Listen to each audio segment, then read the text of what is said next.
Following on from what we just talked about the terrible genocide that were almost imposed on the Israelites, and also that they were to participate in, what are we going to do with that? Seems like a God there is completely different than the God in the New Testament. Yet Jesus is in both Testaments. Jesus is there in the Old and he is in the New. Is it a different Jesus? No.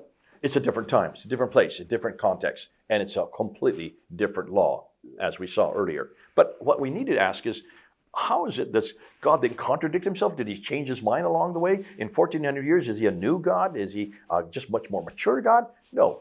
God is the same all the way through. Who do you think's changed? We have. We're the ones that have changed. And I like to use my sons. I have 3 sons.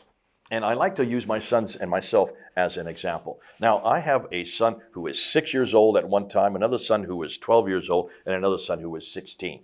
6, 12, 16. The 6-year-old, I don't let go outside the house by himself. He would be hit by a car or be run over by a bus. And as a good father, I have lots of rules and regulations for every part of the day. That's like the people who had just come out of 400 years of captivity. Look they were so naive. They'd seen what God had done there in the 10 plagues, and then they still built a golden calf.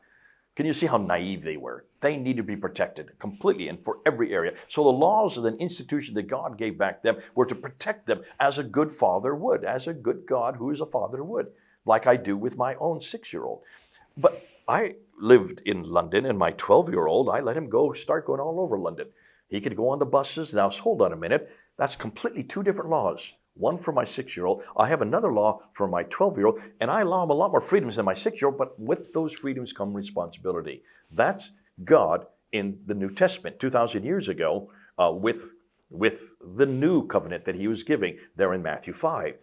The children of Israel have now moved way beyond that. They've had prophet after prophet. They've had all kinds of emissaries that have come to get them ready for the Messiah. Now the Messiah was here, and the Messiah gives them a completely new law, a much more difficult law, but not contradictory. It's fulfilling that law.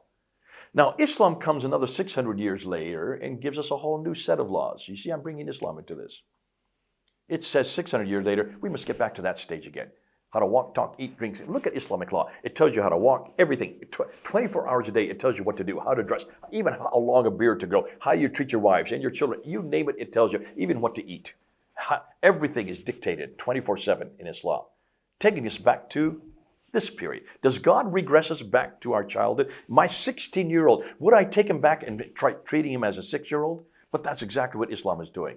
No, we're now 2,000 years beyond that. And look, we have the Holy Spirit. Jesus said that, I'm leaving you. I'm leaving the Holy Spirit, the Parakletos, in John 14 and John 16. And he is going to unpack what I have told you. He is going to be with you. You're not going to be able to see him. You're not going to be able to hear him, but he's going to be in you.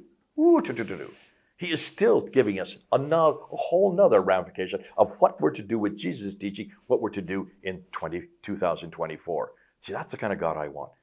God doesn't change. We do.